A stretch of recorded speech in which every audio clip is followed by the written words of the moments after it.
Graça e paz, amados irmãos.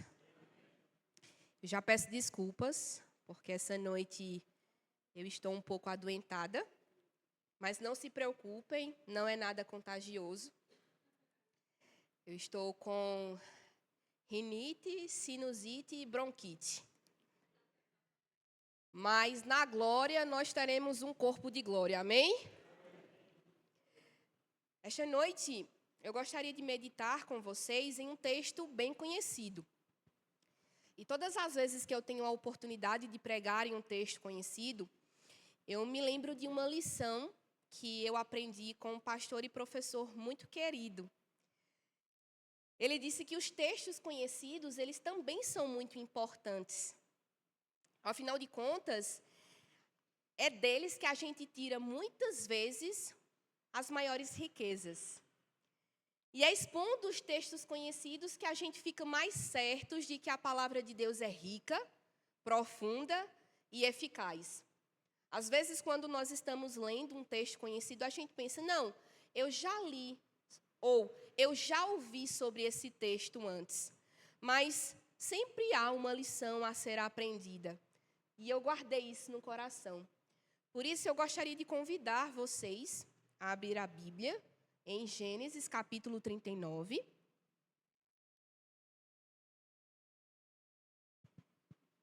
Gênesis, capítulo de número 39. Nós iremos ler a partir do verso de número 1.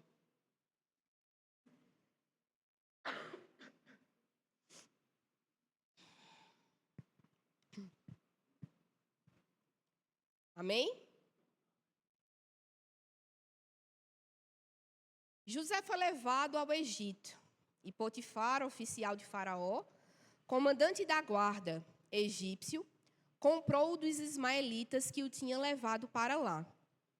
O Senhor era com José, que veio a ser homem próspero e estava na casa do seu senhor egípcio. Vendo Potifar que o Senhor era com ele e que tudo o que ele fazia o Senhor prosperava em suas mãos, logrou José mercê perante ele, a quem servia. E ele o pôs por mordomo de sua casa, e lhe passou às mãos tudo o que tinha. E desde que o fizera mordomo de sua casa e sobre tudo o que tinha, o Senhor abençoou a casa do egípcio, por amor de José. A bênção do Senhor estava sobre tudo o que tinha, tanto em casa como no campo. Potifar, tudo o que tinha, confiou às mãos de José, de maneira que, tendo-o por mordomo, de nada sabia, além do pão com que se alimentava. José era formoso de porte e de aparência. Aconteceu, depois destas coisas, que a mulher de seu senhor pôs os olhos em José e lhe disse, deita-te comigo. Ele, porém, recusou e disse à mulher do seu senhor, tem-me por mordomo meu senhor, e não sabe do que há em casa, pois tudo o que tem me passou ele às minhas mãos. Ele não é maior do que eu nesta casa, e nenhuma coisa me vedou senão a ti, porque és sua mulher. Como, pois, cometeria eu tamanha maldade e pecaria contra Deus? Falando ela a José todos os dias, e não lhe dando ele ouvidos, para se deitar com ela e estar com ela, sucedeu que, certo dia, veio ele à casa, para atender aos negócios, e ninguém dos de casa se achava presente. Então ela o pegou pelas vestes e lhe disse, deita-te comigo. E ele, porém, deixando as vestes nas mãos dela, saiu fugindo para fora. Vendo ela que ele fugira para fora, mas havia deixado as vestes nas mãos dela, chamou pelos homens de sua casa e lhes disse, vede, trouxe-nos meu marido este hebreu para insultar-nos. Veio até mim para se deitar comigo, mas eu gritei em alta voz. Ouvindo ele que eu levantava a voz e gritava, deixou as vestes no meu lado e saiu, fugindo para fora. Conservou ela junto de si as vestes dele, até que o seu senhor tornou à casa. Então lhe falou, segundo as mesmas palavras, e disse, o servo hebreu que nos trouxeste veio ter comigo para insultar-me. Quando, porém, levantei a voz e gritei, ele, deixando as vestes ao meu lado, fugiu para fora. Tendo o Senhor ouvido as palavras de sua mulher, como lhe tinha dito, Desta maneira me fez o teu servo. Então se lhe acendeu a ira. E o senhor de José o tomou e o lançou no cárcere, no lugar onde os presos do rei estavam encarcerados. Ali ele ficou na prisão. O Senhor, porém, era com José, e lhe foi benigno, e lhe deu mercê perante o carcereiro, o qual confiou às mãos de José todos os presos que estavam no cárcere. E ele fazia tudo quanto se devia fazer ali. E nenhum cuidado tinha o carcereiro de todas as coisas que estavam nas mãos de José, porquanto o Senhor era com ele. E tudo o que ele fazia, o Senhor prosperava. Amém. Vamos orar mais uma vez? Pai Santo, eis aqui a tua palavra. E nesta noite nós te pedimos que o Senhor continue falando aos nossos corações. E que diante dela ele se encontre ensinável. Que nós possamos ser transformados e edificados por meio dela. Quanto a mim, Senhor, tu conheces o meu coração. Tu conheces este vaso de barro que muitas vezes se encontra quebrado e com fissuras, mas com um tesouro imensurável, que é a tua palavra. Usa-me, Senhor, conforme queres, para o louvor e glória do teu santo e eterno nome. É como oramos, em nome de Jesus. Amém. Irmãos, o título da mensagem desta noite é Deus presente nas tribulações. Nós veremos como as narrativas da vida de José apontam, ou como elas devem apontar para uma história de redenção, que culminam na obra e na pessoa do nosso Senhor e Salvador Jesus Cristo, antes do que cair em ensinos moralistas. O que isso significa? Normalmente, quando nós pregamos ou ensinamos em histórias, é muito comum nós cairmos em dois erros. O primeiro, nós tendemos a aplicar a história para lições de comportamento. Tipo assim, não faça isso, ou não faça aquilo. Faça como tal personagem, não seja como tal personagem. E o segundo erro que nós comumente cometemos é alegorizar, ou seja, espiritualizar demais os detalhes da história. Tal cor significava isso. E aquela pessoa, ela queria significar, simbolizar isso. E o meu desejo é mostrar que as narrativas de José, na verdade, mostram a sua necessidade do Senhor e como o Evangelho está presente aqui. Porque o livro de Gênesis é um livro que retrata diferentes histórias de famílias. E famílias quebradas. Por que é importante eu destacar isso? Porque muitas vezes nós olhamos para nós mesmos e pensamos assim, não há nenhuma possibilidade do Senhor ser glorificado em nós porque a minha vida é assim. Ou porque a minha vida é assado. Porque a minha família é assim. Ou porque a minha família é assado. Porque se você olhar para todas as histórias de Gênesis, a começar da primeira família depois da queda, Adão e Eva, você vai perceber homens e mulheres imperfeitos. Famílias com histórias quebradas, mas que o nome do Senhor é glorificado apesar disso. A despeito disso. E no capítulo 37 de Gênesis, que é quando começa a história de José, a gente não vai perceber algo muito diferente. Porque fica muito claro como a família de Jacó tinha muitas falhas. Há quem diga, olha, é errado um pai preterir um filho, ter um filho preferido, como era o caso de José. José era um filho da velhice de Jacó e ele era um filho muito querido. E isso acabou despertando ciúme e a inveja de seus irmãos. Né? É uma família imperfeita. É uma família cheia de fissuras, cheia de quebras. Então, a gente precisa olhar para a história não pensando necessariamente que nós devemos imitar José. Nós devemos olhar para a história a fim de reconhecer o evangelho que é mostrado através destas narrativas. E um ponto interessante é que no capítulo 37, como eu disse, que é onde começa a história de José, o nome de Deus ele não é mencionado nenhuma vez. Nenhuma vez. Já no capítulo 39, que é o capítulo que nós acabamos de ler, de ver, acontece o contrário. O nome de Deus ele é mencionado 8 vezes. A história de José ela é contada dos capítulos 37 ao 50. Só no capítulo 39 o nome do Senhor é mencionado 8 vezes. Depois disso, só mais 4 vezes. E isso deveria nos sinalizar algo, né? Porque o nome do Senhor que aparece aqui é o Iavé. É o nome que Deus usou para se apresentar ao seu povo. O tetragrama sagrado, as 4 letras do hebraico. E isso é interessante porque o autor ele vai nos mostrar que Deus ele está presente em toda a história, do começo ao fim. E assim, quando a gente olha para um capítulo como o capítulo 39, a gente pode pensar assim, não, como o Senhor está presente em toda a narrativa, é muito comum que as pessoas ensinem, ou pelo menos deve ser comum que as pessoas ensinem e preguem de forma teocêntrica, com Deus presente o tempo todo. Mas o que acontece muitas vezes é que a gente fica muito fadado a ensinos moralistas, como, por exemplo, faça como José, fuja da tentação. Use José como exemplo. Resista bem, seja firme, não fique lá, corra.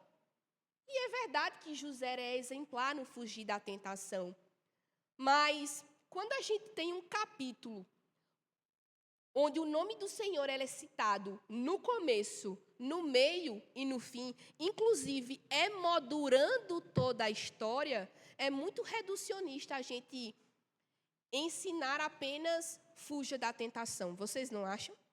É muito pequeno quando a gente tem um texto com o nome do Senhor citado no capítulo todo e a gente se atém apenas à tentação, ao que acontece com a mulher de Potifar e José. Nós devemos lembrar, sobretudo, que Deus, ele deseja nos ensinar algo. Deus, ele é o protagonista da história, ele não é somente o roteirista. Ele é o autor e ele é o personagem principal. E quando a gente se detém apenas à lição não fuja da tentação, isso só nos mostra como nós temos dificuldade em entender os textos bíblicos. Por quê? Porque nós precisamos aprender a ler a Bíblia como uma história só. E a Bíblia, ela é uma história de redenção.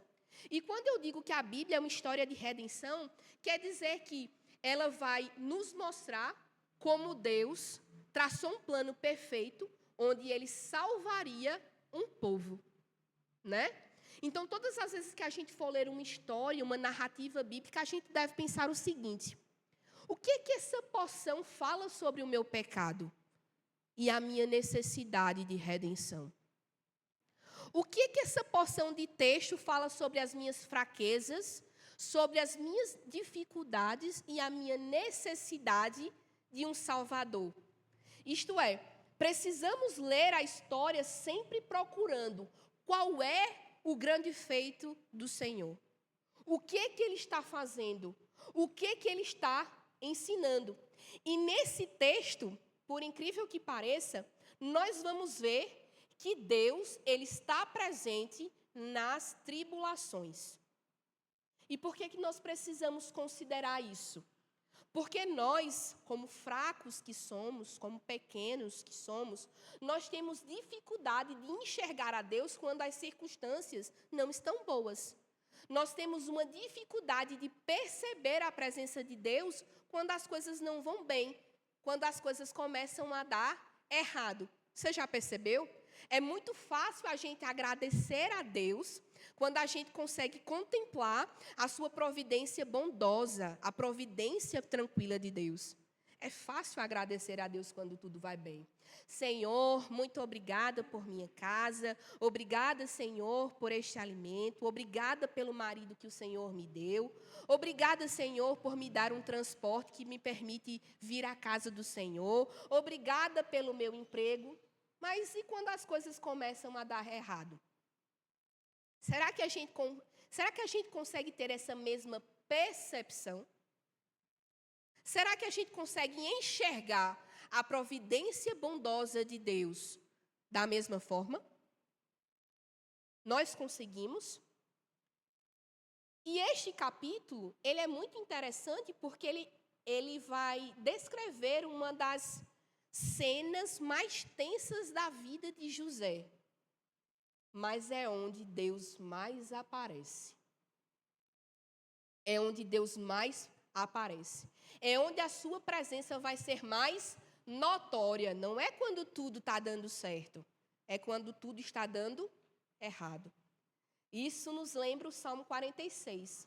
O Senhor é o nosso refúgio, socorro bem presente na tribulação. Eu não temerei, ainda que estrondem as águas, ainda que os montes se abalem. Eu não temerei, porque tu estás comigo. E a gente vai olhar para o texto em 4 cenas para facilitar.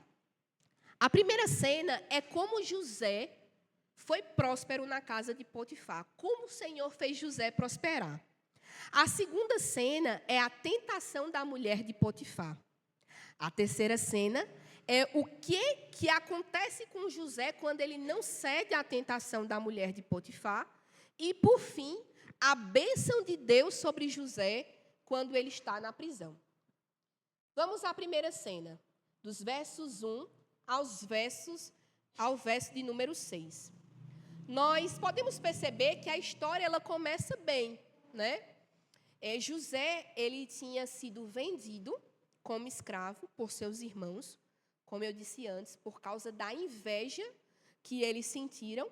E o capítulo 37 vai dizer que José ele tinha tido 2 sonhos, onde ele se via sendo destacado entre os seus pares. E daí, quando ele é vendido como escravo aos ismaelitas e Potifar compra ele, ele começa de verdade a se destacar entre os seus pares. Por que a gente precisa olhar para isso? Porque para um senhor como Potifar, um comandante da guarda, é sabido que ele tinha dezenas de servos. Dezenas de servos. Mas o texto vai nos dizer que José, ele servia dentro de casa. Ou seja, ele era um servo doméstico. E ser um servo doméstico, para aquela cultura, significava ser um servo de alto escalão, porque a ele era dada uma maior confiança, né? Diferente dos escravos que serviam no campo. E mais do que isso, além dele ser um servo doméstico, ele era o principal dos servos, porque o texto vai dizer que ele era mordomo. E Potifar confiou nas mãos de José tudo o que ele tinha, exceto a sua mulher. Tanto é que, no verso 9, o próprio José diz: ele não é maior do que eu nesta casa, e nenhuma coisa me vedou senão a ti. Como, pois, cometeria tamanha maldade e pecaria contra Deus? Então, José, ele era um servo abençoado. Ele era um servo abençoado. Ele é um servo que ascende muito rapidamente na casa de Potifar. Então, os sonhos frustrados do capítulo 37 começam a se tornar uma realidade, porque na casa de Potifar, José é um servo exaltado. Agora, preste atenção. José, ele não é um servo exaltado por causa do seu trabalho. Ele não é um servo exaltado por causa da sua integridade, porque a gente sabe que ele é um jovem íntegro. Mas ele é exaltado, sobretudo, por causa da bondade do Senhor. É a presença do Senhor que faz de José um jovem próspero. E isso é tão certo que o próprio Potifar percebe isso. O próprio Potifar sabia que Deus era com José e, por isso, tudo que José fazia, ele prosperava. Até as atividades que José não administrava, como o campo, por exemplo, era próspero, era abençoado por causa da presença do Senhor sobre José. Não por causa de José em si, mas por causa de quem Deus é. É a bondade de Deus sobre a vida de José. E a gente precisa atentar para isso, porque todas as vezes que a gente está lendo um texto, a gente precisa pensar o seguinte: quem são os leitores primeiros? Quem são os primeiros leitores? Os leitores originais deste texto. Vamos recordar. Gênesis, ele foi escrito para um povo que estava nas planícies de Moabe, antes de entrar na terra prometida. E eles estavam com medo. Eles estavam temendo. Este povo estava temendo. E o que é que eles tinham medo? Eles tinham medo dos gigantes. Eles tinham medo das batalhas que talvez eles fossem enfrentar quando eles entrassem na terra prometida. E daí, o que é que eles perderam de vista? Eles perderam de vista a presença do Senhor com eles. Quando a gente olha, por exemplo, para os primeiros capítulos de Jericó,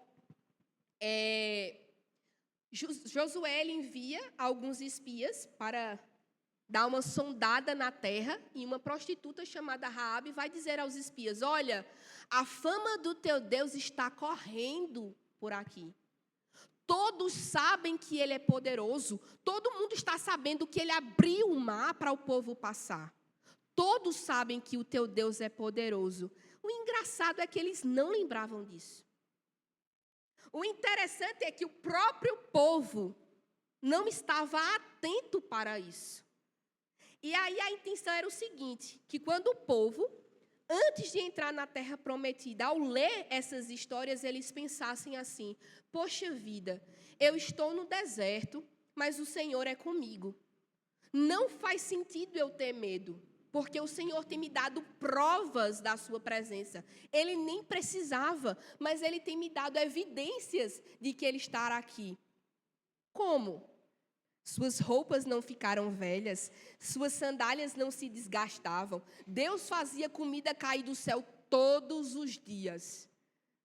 Tinha coluna de nuvem de dia, coluna de fogo à noite. A presença do Senhor é real naquele lugar, era real naquele lugar. E nós, quando a gente olha para esse texto, a gente deve pensar a mesma coisa.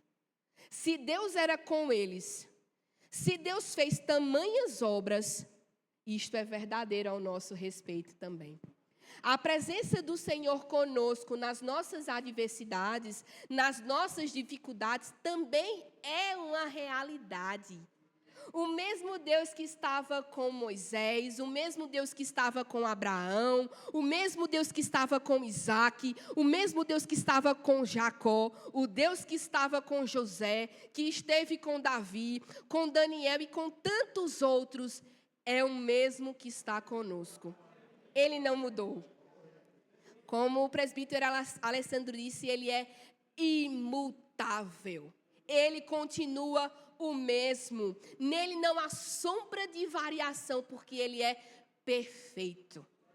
Então, se a presença de Deus estava com José, ao lermos esse texto, nós devemos pensar: a presença de Deus também é uma realidade para conosco. Amém? E daí nós temos uma primeira aplicação. Deus, ele era presente com o servo José. O que que José ele está aprendendo aqui? Que ele será grande quando ele servir. Porque, coincidentemente, o texto em que Deus mais aparece é o texto em que José está servindo. É o texto em que ele está servindo. E isso é curioso. Aqueles sonhos que José teve no capítulo 37, na casa do seu pai, não era dizendo que José ele seria um homem honrado para a sua glória. Muito pelo contrário. Era o Senhor mostrando para José que ele seria feito grande para benefício do seu povo, para benefício dos seus irmãos. E a mesma lição Jesus nos ensinou. Jesus ensinou aos seus discípulos, capítulo 10 de Marcos, lembram?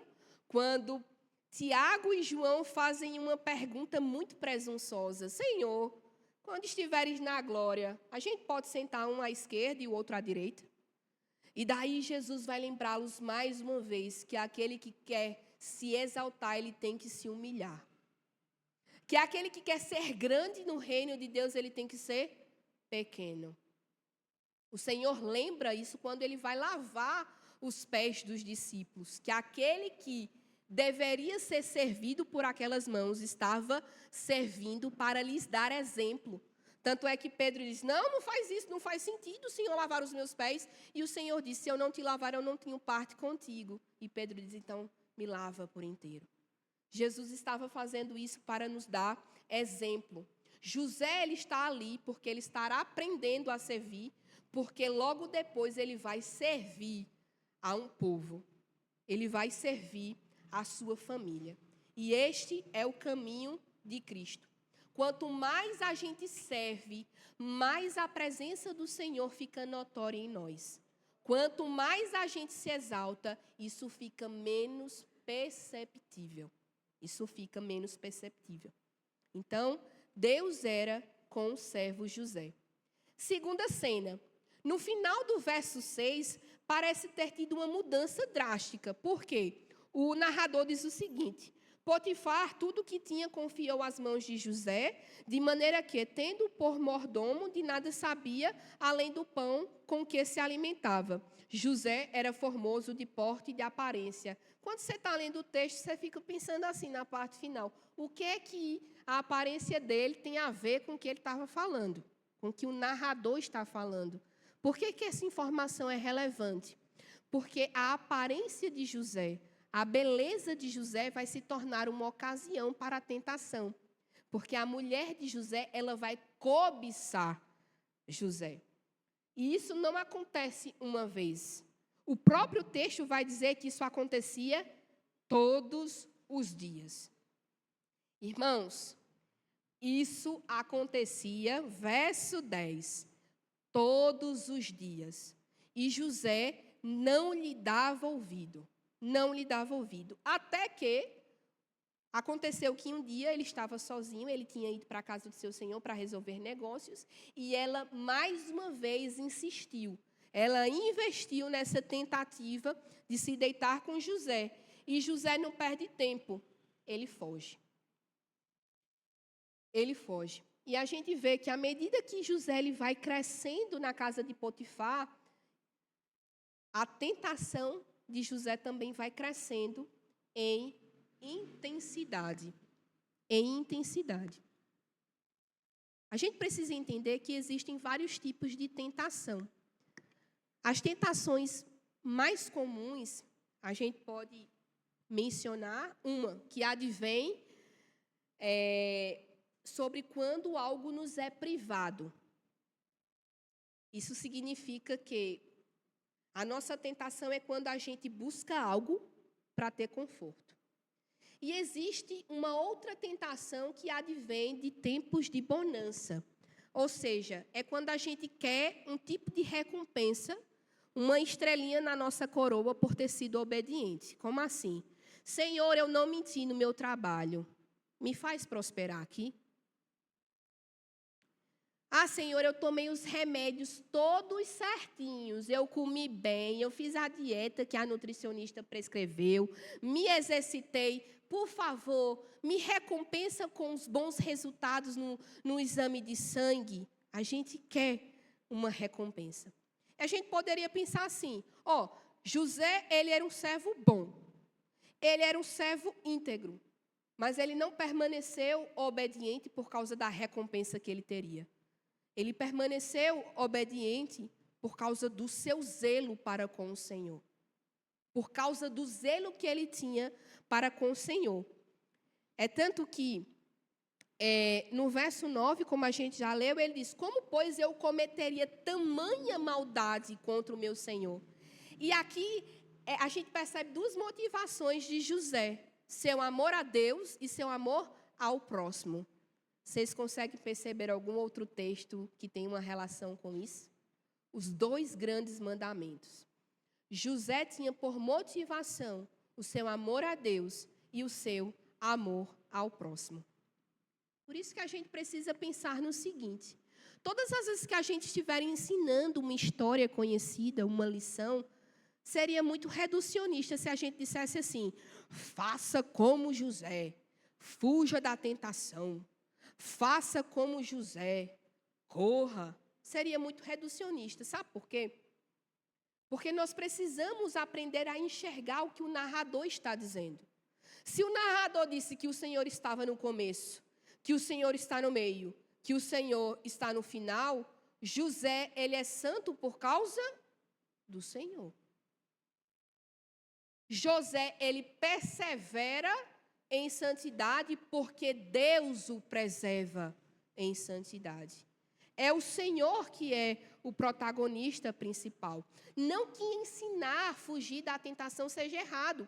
Há textos nas Escrituras que nos mostram isso. Paulo, quando ele está escrevendo a Timóteo, ele diz, fuja das paixões da mocidade. Mas a gente não pode dizer aqui o que o texto não diz.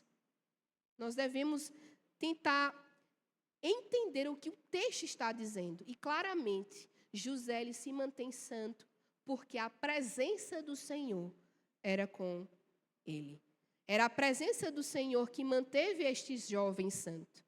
E voltando à segunda cena, no verso 13, a mulher de Potifar, ela deve ter se zangado, porque depois de tanta insistência e de tanto não, ela ficou com raiva.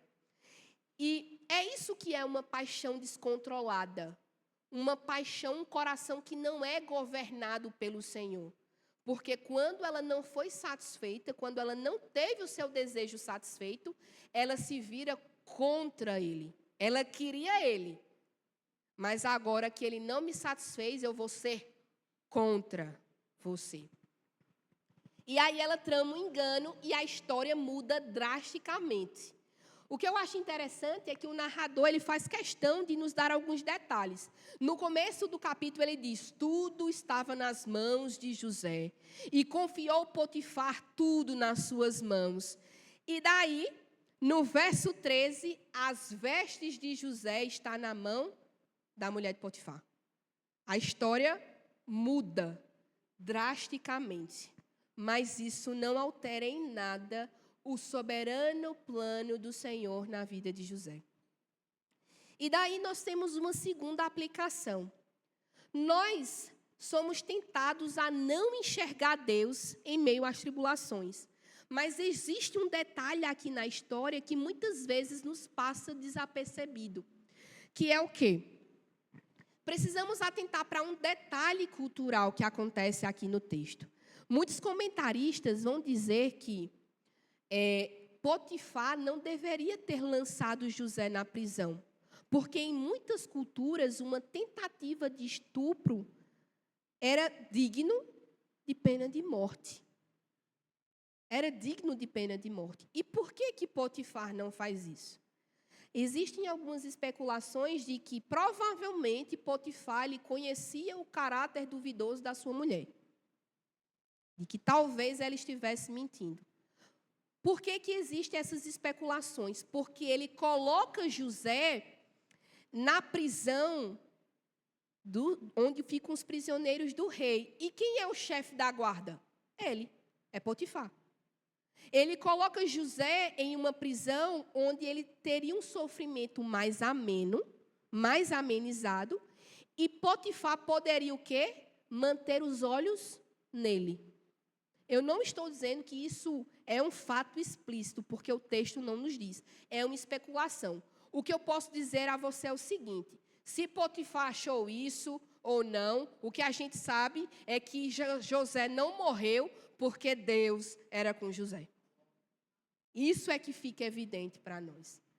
Independente do que fosse acontecer com José, foi a providência de Deus que manteve José salvo. Foi a providência de Deus que manteve José seguro. E sabe o que eu acho lindo nessa história? É que a gente pensa assim, poxa vida, José foi traído, vendido pelos seus irmãos. Aí agora vai para a casa de Potifar, começa a servir, quando as coisas começam a ficar bem, quando tudo começa a ficar bem, José vai para a prisão. Deus não está nesse negócio, não. Tudo dando errado. Porque nós temos a tendência a pensar assim, olha, vai dar tudo certo. E se dá tudo certo, é porque Deus é contigo. Mas e se der tudo errado? A gente não diz, olha, tu vai fazer esse exame, talvez dê tudo errado. A gente não diz isso. Mas a circunstância, ela não dita o tanto que Deus é conosco. Não é isso que determina a presença de Deus conosco. Porque se Deus ele fosse agir dessa forma, então nós definitivamente não teríamos a sua presença. Porque nós pecamos e nós pecamos muito. Já pensou se Deus agisse dessa forma conosco? Ana Paula, hoje eu não vou ser com você não, porque você pecou. A presença de Deus, ela não é perceptível, ela não é real desta forma como nós entendemos. E daí, se a presença de Deus é o que mais aparece do início ao fim do capítulo, a lição que a gente pode tirar para nós é a seguinte: os resultados amargos de uma postura correta não apontam para a distância de Deus. Os resultados amargos de uma postura correta não apontam para a distância de Deus.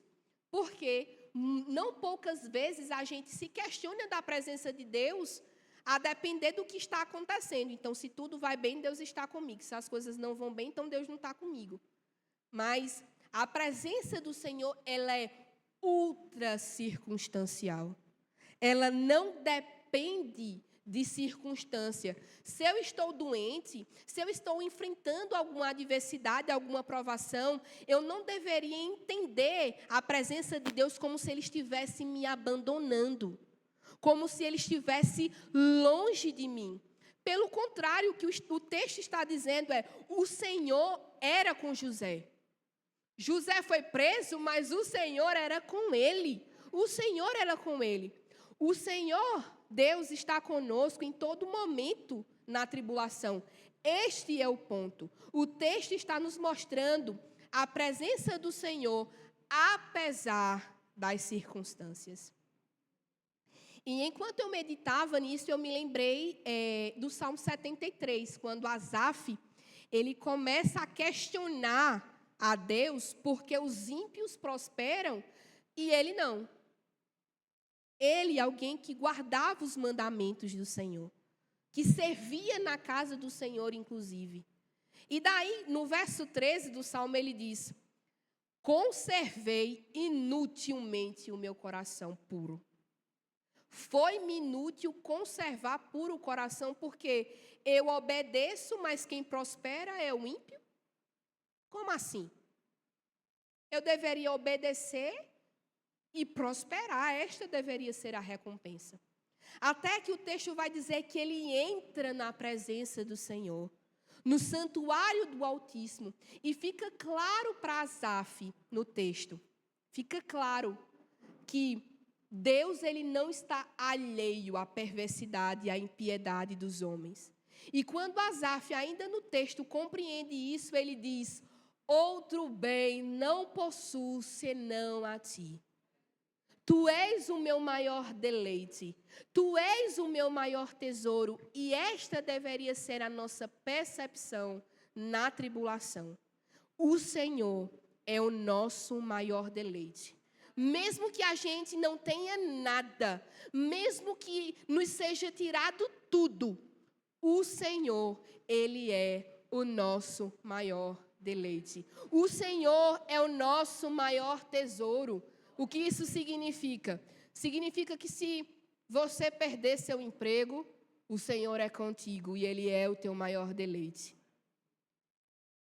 Quando você ver o casamento das pessoas que você ama, cheio de fissuras, de rupturas, o Senhor está com você. Ele é o seu maior deleite. Quando diante de uma cadeira no consultório, o médico te dar um diagnóstico desfavorável, inclusive o de infertilidade, não tenha medo, porque o Senhor está com você. Ele é o seu maior deleite. Quando as coisas começarem a dar errado, o Senhor está com você. Ele é o seu maior deleite. Quando as coisas derem certo, o Senhor está com você. Ele é o seu maior deleite. Quando o seu filho sair de casa e o seu coração se desesperar, porque você não sabe como se dará a educação dos seus filhos longe da sua presença, O Senhor está com você. Ele é o seu maior deleite. Ele é o nosso tesouro maior. Tem uma frase de Tim Keller que ele diz o seguinte: o Senhor, Ele só será tudo o que nós precisamos quando Ele for tudo o que nós temos. O Senhor, Ele só será tudo o que precisamos quando Ele for tudo o que nós temos. Irmãos, em 2022, abrindo aqui um parênteses rapidinho, quando a gente se mudou para Recife, eu e Lucas, nós nos mudamos em circunstâncias muito desfavoráveis. Foi até uma experiência traumática para nós. Primeiro que, apesar de ter sido uma boa notícia, ele ter sido aprovado para uma especialização, quando a gente soube, foi tudo muito rápido. A gente praticamente não teve tempo nem de se organizar em relação à mudança. Isso sem falar que só faziam 6 meses que a minha mãe ela tinha descompensado da sua doença. Então, eu comecei a sentir muito medo. Eu senti medo de como as coisas ficariam aqui. Eu senti medo de como ficaria o tratamento dela. Eu senti medo de como estavam os meus irmãos, porque naquele mesmo ano o meu irmão ele foi internado 3 vezes por surto psiquiátrico. Eu senti tanto medo. Eu senti medo de como seria lá, porque nós teríamos que começar do zero. Eu não tinha nenhum familiar próximo, né? Rayane tinha acabado de se mudar para João Pessoa, e aquilo foi providencial também. Nós teríamos que procurar uma igreja, Lucas teria que se adaptar à nova especialização, que foi muito difícil para ele também. E aí, tinha dias que eu cheguei a pensar, eu não tenho ninguém. Em que a solidão ela foi tão ensurdecedora que o meu coração e o meu espírito eles se abateram dentro de mim. De verdade. Para mim, o ano de 2022 foi um dos anos mais difíceis em Recife. E daí eu me lembro de uma oração que eu fiz à tarde, em um momento devocional, onde eu disse ao Senhor: Tu és tudo o que eu tenho.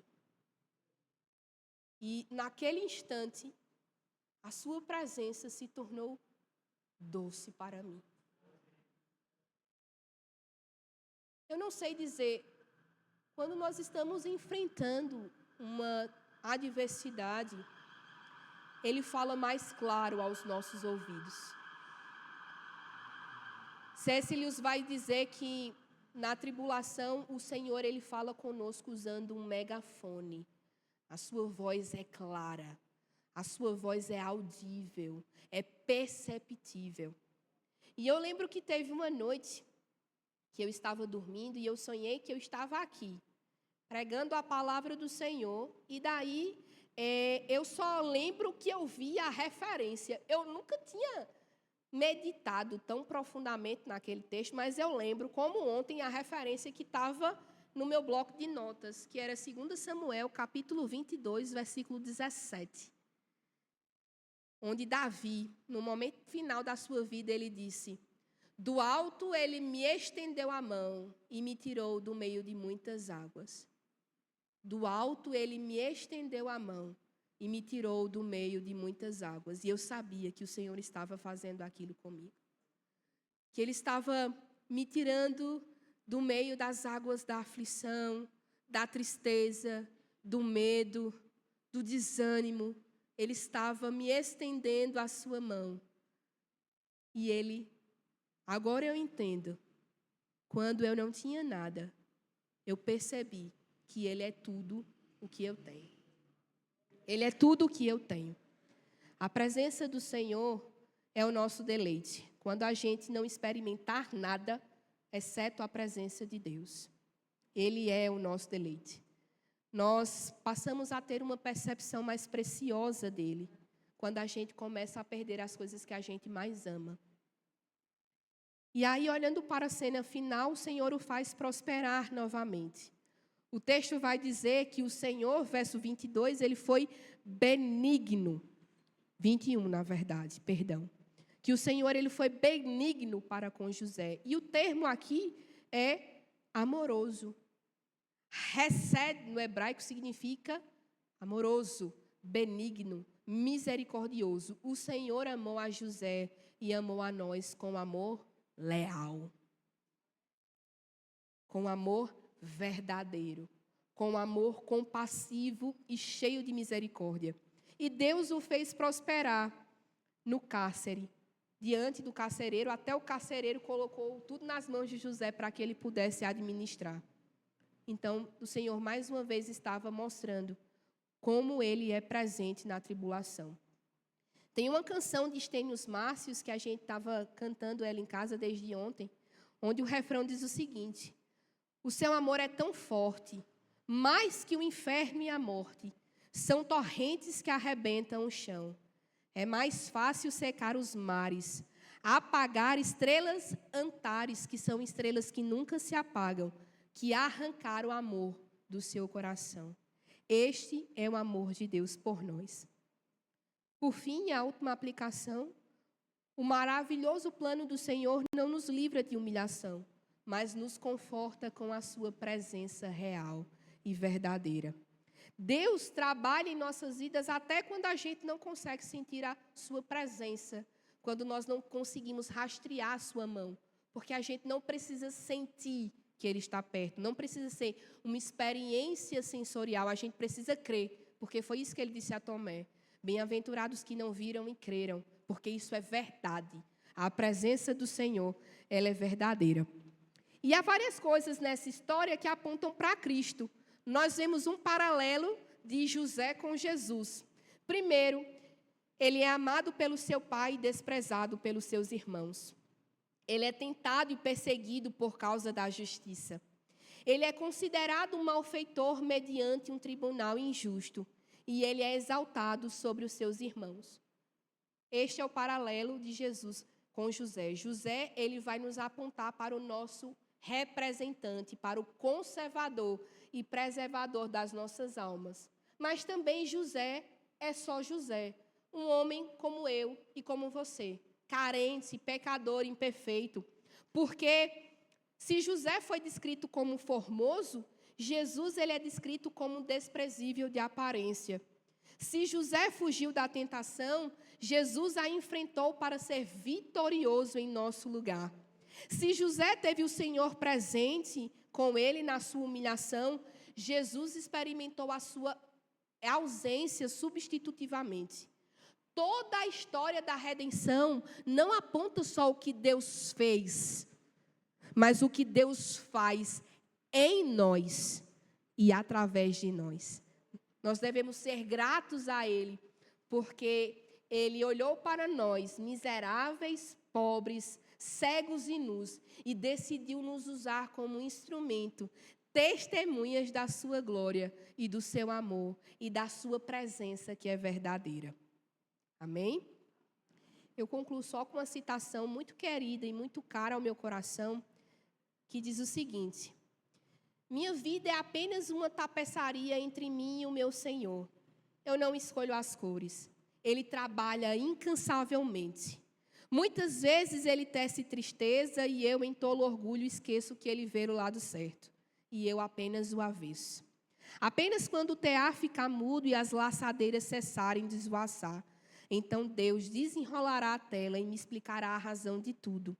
Nas habilidosas mãos do tapeceiro, os fios escuros são tão necessários para a composição que ele planejou, quanto os fios dourados e prateados. Tudo o que acontece se encaixa nessa composição para o nosso bem. Em Deus, o nosso sofrimento nunca é vão. Amém? Vamos orar? Deus rico em compaixão e em misericórdia, nós bendizemos o teu nome, porque a tua presença é real e verdadeira. Obrigada, Senhor, pela manifestação e a revelação do teu Filho amado Jesus ao nosso coração, que nos redimiu, que trouxe para nós redenção, porque nós estávamos perdidos, nós éramos cegos.